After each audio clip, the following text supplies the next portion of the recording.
Mr. President, on Iran, how confident are you that there will be a signing this weekend? Because you have come close to sealing a deal, but at the last minute it has fallen apart. And It'll be soon, maybe this weekend. And has the Supreme Leader approved this deal, sir? I understand the answer is yes. And when this deal is signed, is the United States going to immediately lift the blockade? Yes, that's true. That's part of the deal. And just And one. you'll have oil prices dropping like a rock. And sir, have you actually secured an agreement on the discussions about the nuclear material and the nuclear negotiations? Yes, Has conceptually on that, and nobody's getting close to it because it's burired under a mountain, basically. There's B-2 bombers. But has Iran committed to not pursuing a nuclear weapon, or will there be more negotiations on that down the They will line? not have a nuclear weapon. They've agreed to that. There will be no, which is the whole reason, which is a big part of the reason. Is that maybe going the to be in your biggest. agreement, sir? They will not only not have, they will not purchase, develop in any way, any shape, in any way, shape, or form a nuclear weapon. They will not have a nuclear weapon.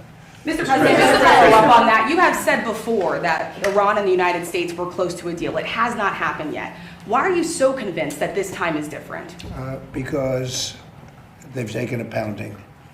They've taken a pounding like very few people could take, and they want to make the deal a lot more than I do.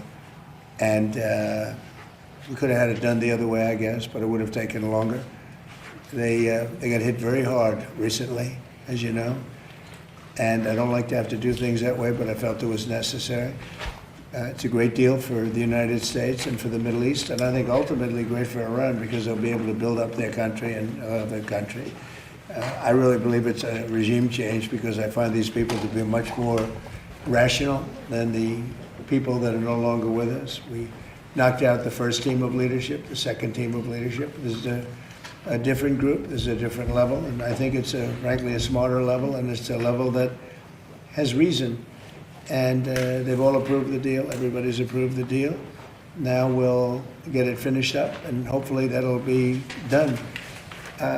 We will not have Iran having a nuclear weapon, which is very important to these people behind me. We can talk about fishing. There won't be anybody to fish. The fish will still be around, I guess. They're probably going to be affected too. We're not going to let it happen. So Iran will essentially, most important paragraph to me, Iran will in no way, shape, or form have a nuclear weapon or purchase a nuclear weapon. But is this just a concept of that agreement when it comes to nuclear? You said this was just a concept of that agreement. So is this just essentially setting the stage for deeper talks on nuclear? It's a very strong memorandum of understanding. That is a little conceptual, but it's something that's going to get done. And if it doesn't get done for any reason, which I can't imagine that not happening, they want to sign it as much as I do or more. I would say they want to sign it more, maybe a lot more, but it's a very detailed memorandum of understanding, also agreed to by many other countries that have great influence over them, and everybody wants it done. So it's going to get done. The President suggested yesterday that Iran may be tapping along the U.S. Those were the words that you used. What makes you believe that they are sincere this time in wanting to pursue diplomacy? It's the level of enthusiasm for getting it done. And we were hitting them very hard for the last 3 days. We're going to hit them even harder tonight. They knew that. We told them exactly what we were going to do. We explained it exactly because they had no Navy, they had no Air Force, they had any weapons of detection, they had nothing. And so we could tell them exactly what there wasn't a thing they could have done about it. And we won this war militarily very early on. The only thing we didn't win was the fake news was, no matter if they could have raised the white flag of surrender and the fake news would say, oh, they did wonderfully. They didn't do wonderfully. But you know what? They've got a chance to build a country. Their country is largely demolished. Again, their Navy is gone, their Air Force is gone, their anti-aircraft is gone. Everything's gone. Their leadership is gone many times over. Even many people from this leadership is gone. But we found them to be rational, and they're going to make a deal. Mr. President. And I'll tell you what, it's a great deal. You know why it's a great deal? because they will never have a nuclear weapon. Mr. President, is there a specific amount of time that has to pass between this memorandum of understanding and a final deal being done? Well, we hope it's going to go relatively quickly, but it's Is not. there a 60 or 90 I mean, the day straits are deadline? going to open immediately. It's fun signing. Maybe it'll be Saturday or Or is there a Monday. deadline, though, to get from this to a final deal? We think it's going to go pretty quickly. I don't want to say a deadline because if I say a deadline, you'll say, "Oh, he didn't meet the deadline." You know, this is like, it's not going to matter much because it's going to get signed, and the strait is open. But the straits have been open for a number of months already, and you just didn't know about it. You know, you as reporters weren't able to get it. I just announced yesterday that we brought a lot of ships through, and nobody knew about it. I guess we did a pretty good job, Peter, right? But we brought many, many ships across, and millions, hundreds of millions of barrels of oil But why was were brought across. Mr. President, And there wasn't a thing that anybody could have done about that. Yeah. Is the Card Island operation off the table, and are you ruling out boots Well, on the now ground it at this would point? be. If we signed this agreement, it would be. They weren't so thrilled when they heard that that's what I would have done. And I just don't think, I like it great. Look at Venezuela, how well that's worked out. We paid for that war many times over.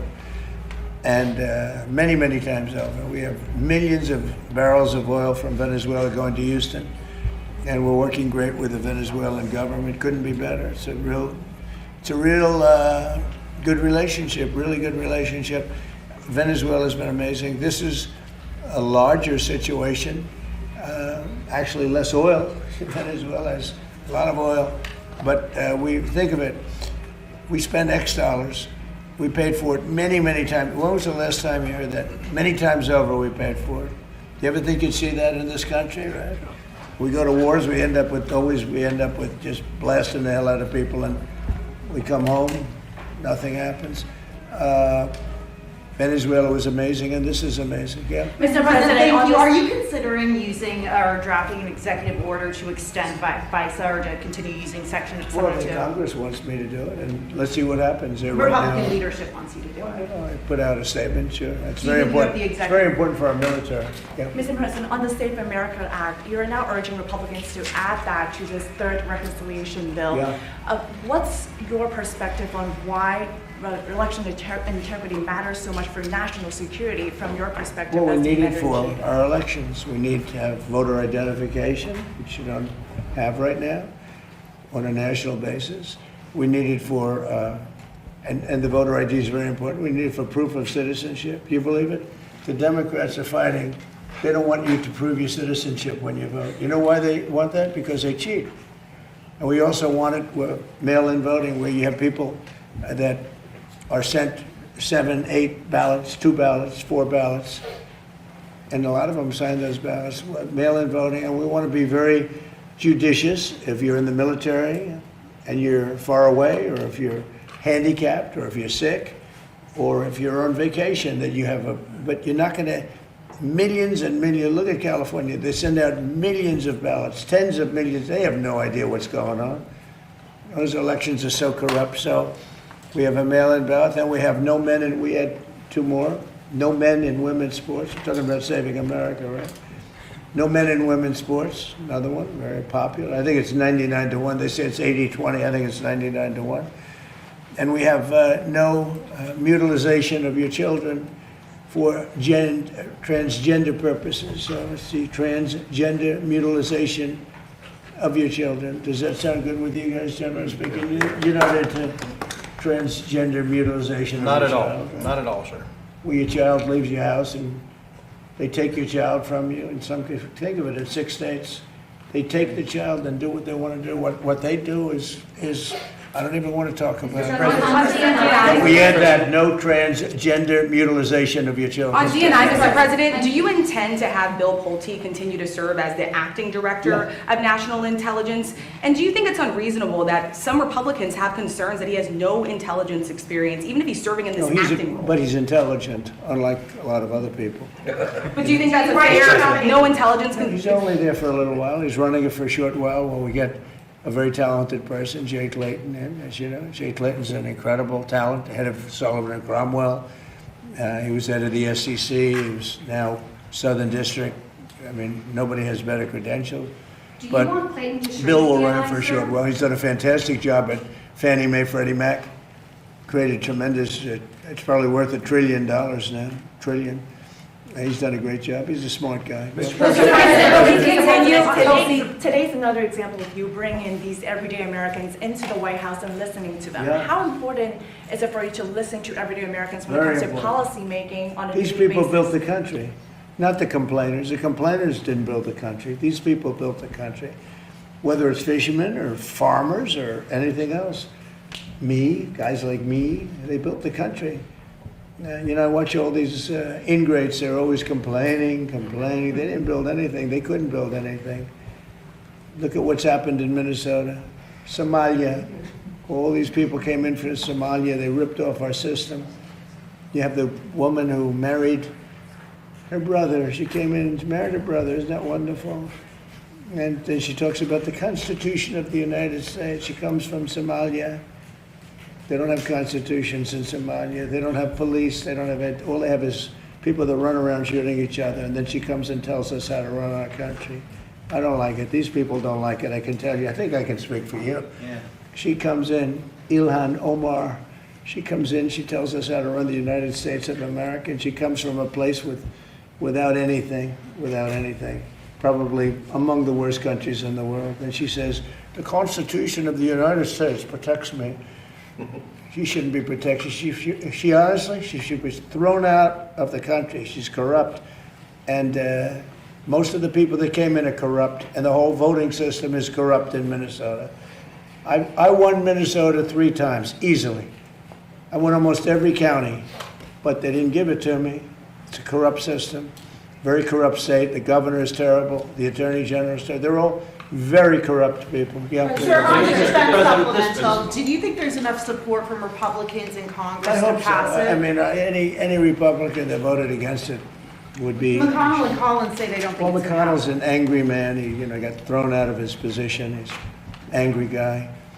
He should be very thankful to me because if I didn't win, he wouldn't have gotten to appoint. I appointed the judges. He didn't. He gets credit for appointing judges. He didn't appoint anybody. I did. You know how I did? I won the election. And then I picked judges. And the judges ended up getting approved. And they said, oh, didn't he do a good job? He didn't do a good job. What the hell did he do? I won the election. He's an angry man who's very disloyal to John Thune. John Thune's a good man. He was a loyal worker for Mitch McConnell. He worked for Mitch McConnell. He worked very hard. He was very loyal to him. I disagreed with him a lot because Mitch McConnell gave so much money to Democrats. He gave them money. I had to go get the wall money from the military. I just took it out of the military because that guy wouldn't do anything. He gave it. No, Mitch McConnell's a bad guy, and he's I thought he was lousy at his job, But when they give him the only thing they give him a lot of credit for judges, but I'm the one that got the judges. You know why? I won the election. If I didn't win the election, he wouldn't have had any judges. So. Yeah, I mean, So when when Mr. you- President, Say it again? when will you send the supplemental to? Do you have They're an going to idea send when? a supplemental, but you have him, you have Murkowski. I've done so much for Murkowski. You have the governor right here. Governor, have I done a lot for Alaska? Has there anybody done more for Alaska than You've me? been the best president for Alaska in our history, Mr. President. I've said that many times.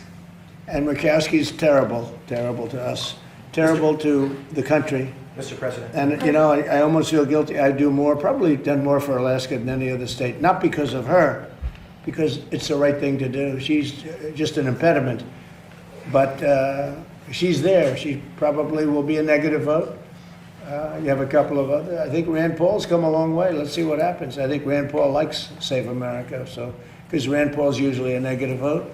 But I think he likes Save America, so that's good. I like Rand Paul, but, I hope he votes for us. Yeah. Thank you, Mr. President. The president of the Kentucky Farm Bureau testified before the Senate about a month ago, middle of May. At that point, he said that the pricing and availability of fertilizer was a crisis for farmers. Yeah. And he said the war was not helping that. And he said we need the government to step in and provide economic health.